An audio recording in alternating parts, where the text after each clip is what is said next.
So what's up mga langga, at dahil birthday ng asawa ko today, so pumunta kami ng simbahan at nagsindi ng kandila para mag-thank you, so good health and of course more blessings to come.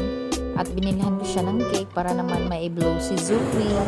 At pagkatapos pumunta kami ng McDonald's, so doon kami nag-dinner and Zoe's turn, so siya yung nag-order. Okay, kasi marunong na siya mag-order. So, ayan.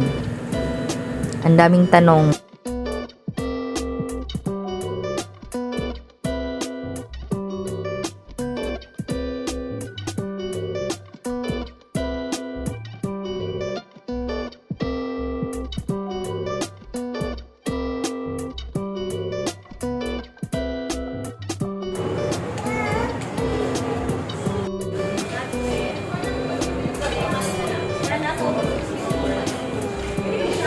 And dito namin sinelebrate yung birthday ng asawa ko sa McDo. So, hi pala sa McDo. Bikini man.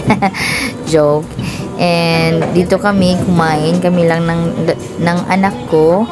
And idea lahat to ni Zoe. So, ayan. So, mag-blow na siya ng candle. Okay. So, ayan. Okay. And alam nyo, yung lighter, binili lang namin yan sa gilid-gilid para lang may ma-light sa candle.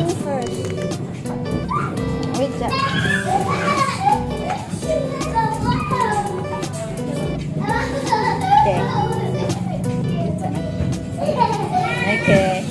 Happy birthday, Daddy. Happy birthday, Daddy.